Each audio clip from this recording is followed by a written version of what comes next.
My name is Rowan Hale. I'm 27 years old, and on May 18th at my sister's engagement party, my father raised a glass and told 200 guests exactly what he thought of me. "If Rowan could just stay out of sight for once," he said into the microphone, smiling for the country club donors. "People might stop asking what's wrong with her." Polite laughter. Then he added, softer, but loud enough, "She's always been our little freak." That word landed heavier than the champagne glasses clinking around me.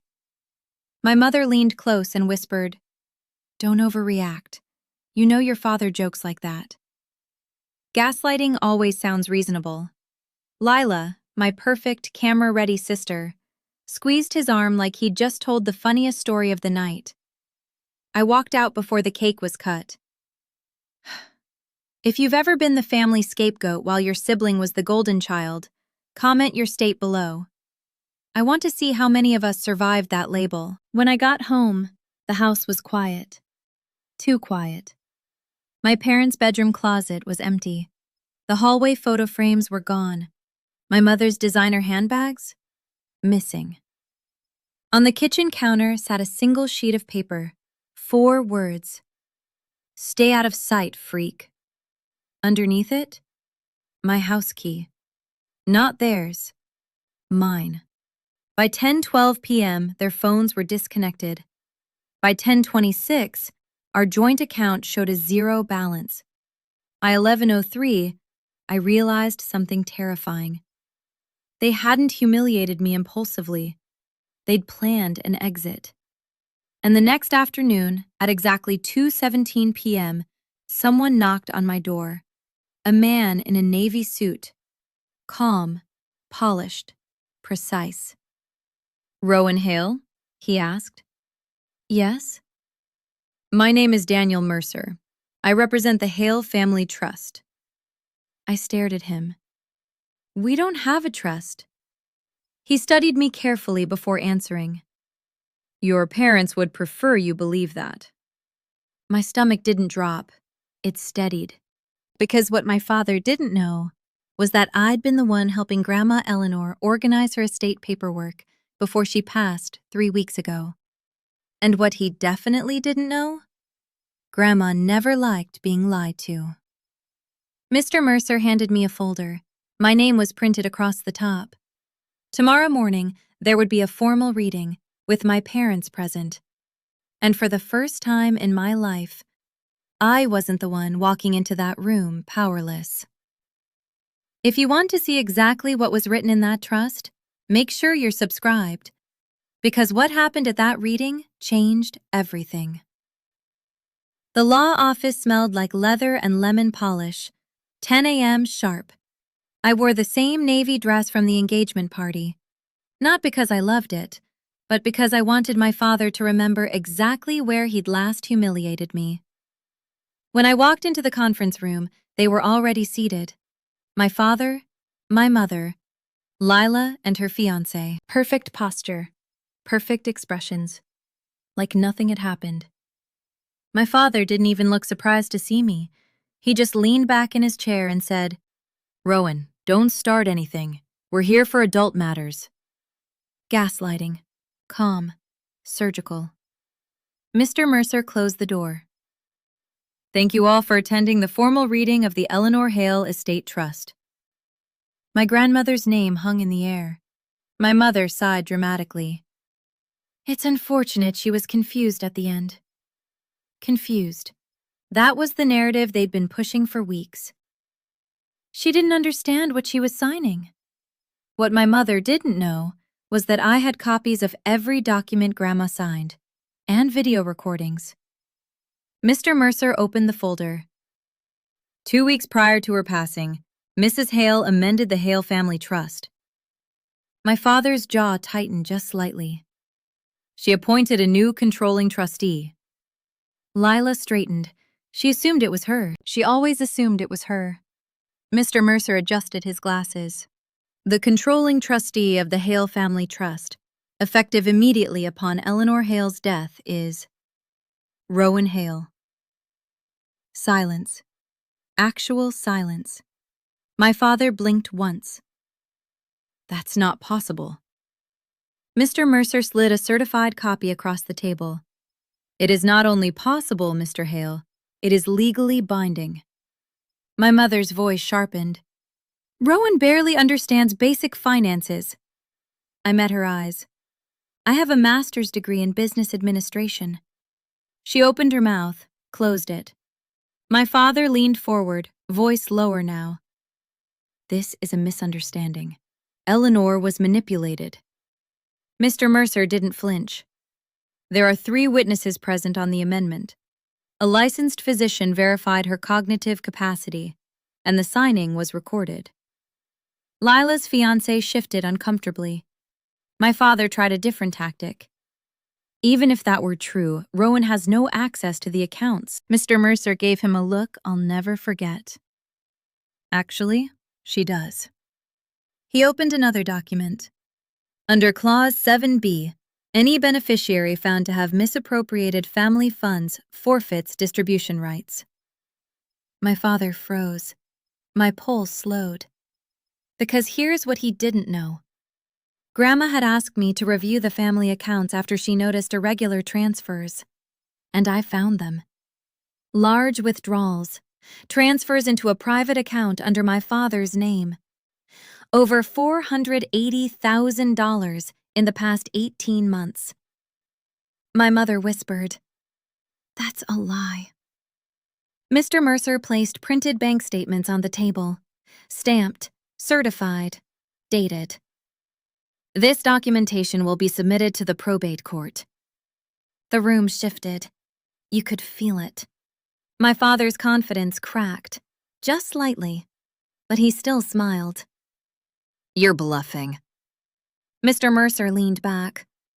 The forensic audit report arrives this afternoon.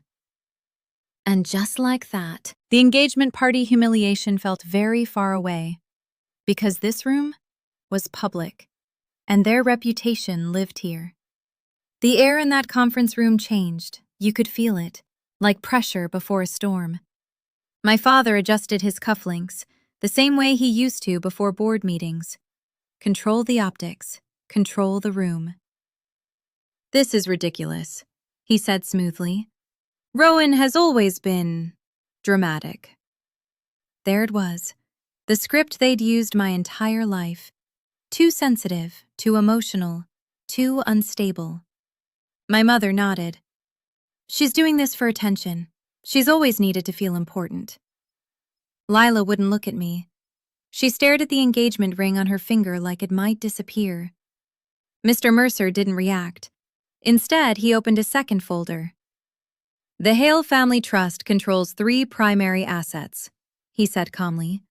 The lake house, the downtown commercial building, and 51% ownership of Hale & Rowe Consulting, my father's company, the one he built his reputation on, the one he paraded around at charity galas. My stomach didn't flutter. It didn't need to, because I already knew what was coming. Upon Eleanor Hale's amendment, Mr. Mercer continued, all voting authority transferred to the controlling trustee. He looked at me. Ms. Hale. My father laughed, too loud. She wouldn't dare. That word again. Wouldn't. As if I were still the child standing in the corner of a country club ballroom. Mr. Mercer slid one final document across the polished table. Effective immediately, Rowan Hale has authority to initiate a forensic audit, freeze discretionary withdrawals, and petition for removal of any executive found in breach of fiduciary duty.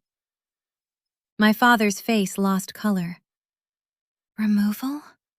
Lila whispered. Mr. Mercer nodded once. If financial misconduct is proven, yes. My mother grabbed my arm suddenly, her nails digging into my skin. You're destroying this family. I gently removed her hand. No, I said evenly. I'm protecting what Grandma built. Silence again. But this time it wasn't shock. It was calculation. Because this wasn't just about inheritance. This was about reputation. And my father's entire social circle, The donors, the board members, the investors, they all trusted him. If the audit became public, he wouldn't just lose money, he'd lose status. And for a man obsessed with image, that's worse. Mr. Mercer closed the folder. The probate hearing is scheduled for Friday. Attendance is mandatory. My father said slowly. You think you've won something, he said quietly. I met his eyes. I think I finally stopped losing. As we left the conference room, Lila finally looked at me. What do you even want? She asked. It wasn't anger. It was fear. And for the first time in my life, I wasn't the one afraid. If you've ever been told you were too much just because you refused to stay small, tell me in the comments. I read every one. Because Friday was going to be public, and my father had no idea how much documentation I was about to submit. Friday morning, the probate courtroom was fuller than it needed to be. That's what happens when a respected businessman is suddenly accused of financial misconduct. Board members sat in the second row. 2 local investors whispered near the aisle. Even one of the country club trustees showed up. Reputation travels fast. My father walked in like he always did, chin high, suit pressed, expression calm. My mother followed, pale but composed. Lila avoided eye contact completely. I sat beside Mr. Mercer, steady. The judge reviewed the preliminary filings. Ms. Hale, she said, looking at me, you're petitioning to freeze executive access to Hale & Rowe Consulting, pending forensic audit results? Yes, Your Honor. My father's attorney stood immediately. This is retaliation by an emotionally unstable daughter who misunderstood routine transfers. Emotionally unstable. Predictable. Mr. Mercer didn't even stand yet. He simply said, Your Honor, we have certified documentation from the trust amendment, notarized bank records, and a sworn statement from the decedent's physician affirming full cognitive capacity at time of amendment. The judge extended her hand. Let me see the transfers. The courtroom was silent, except for paper sliding across wood. My father shifted in his seat for the first time. The judge's expression didn't change, but her eyebrows lifted slightly. These transfers, she said carefully, were routed from trust-controlled accounts into a private executive holding account. She looked directly at my father. Without trustee approval. My father cleared his throat. It was temporary liquidity management. The judge's voice stayed calm.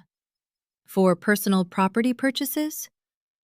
A murmur rippled through the room, because attached to the bank statements were receipts, a luxury SUV, a vacation property deposit, private club renovations under his name, not company assets, personal. My mother's hand trembled. Lila stared straight ahead like if she didn't move, none of this would be real. Mr. Mercer stood now. Under Clause 7B of the Hale Family Trust, misappropriation of funds results in immediate forfeiture of beneficiary status and removal from executive authority. The judge nodded once. Pending full audit, executive financial control of Hale & Rowe Consulting is hereby suspended. The gavel struck, and just like that, the man who told me to stay out of sight was the one everyone was staring at. Public exposure is different than private humiliation. Private humiliation isolates you. Public exposure isolates them. My father stood slowly, his voice low. This isn't over. I met his eyes. It is for me. Outside the courthouse, reporters were waiting. Someone asked, Ms. Hale, do you have a statement? I thought about the gala, the microphone, the word freak, and then I said calmly, I believe accountability protects families. Silence protects abuse. That quote ran in 3 local news articles by that evening. The board issued a temporary leadership restructuring statement. 2 investors withdrew support from my father directly. And for the first time in 27 years, I went home to a house I legally controlled. Alone. Peaceful. Not small. If you've ever had to choose between protecting your peace and protecting someone else's image, choose your peace. And if this story reminded you that documentation matters more than opinions, make sure you're subscribed. Because the real power move wasn't the court order, it was the boundary. I changed the locks that night, and I never answered another call from them again. 3 weeks after the hearing, the forensic audit was finalized.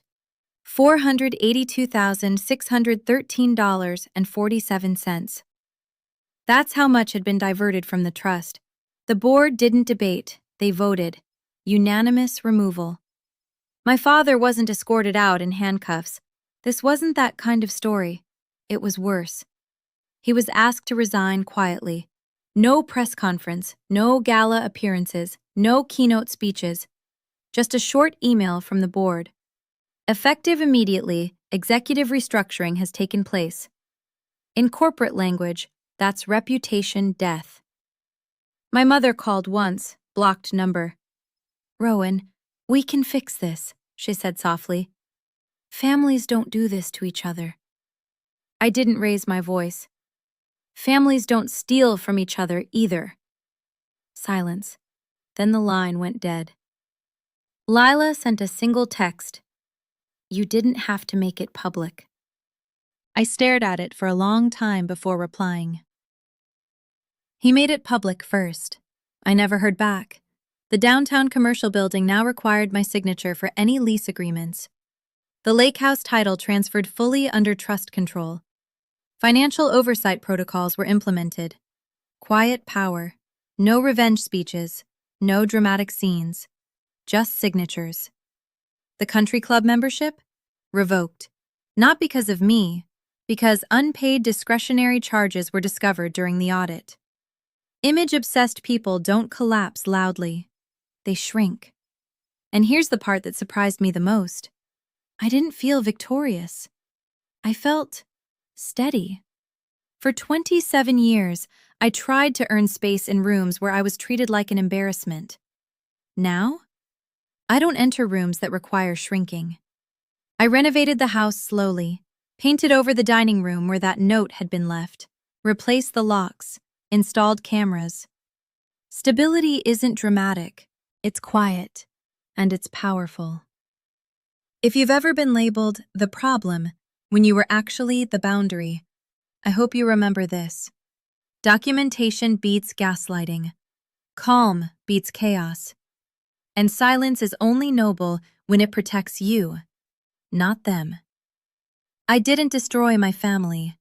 I ended a system. And I sleep very well in this house now. If this story hit close to home, comment "steady" below. I read them. And if you want more stories where the scapegoat doesn't stay small, make sure you're subscribed, because sometimes the person they try to hide ends up owning the room.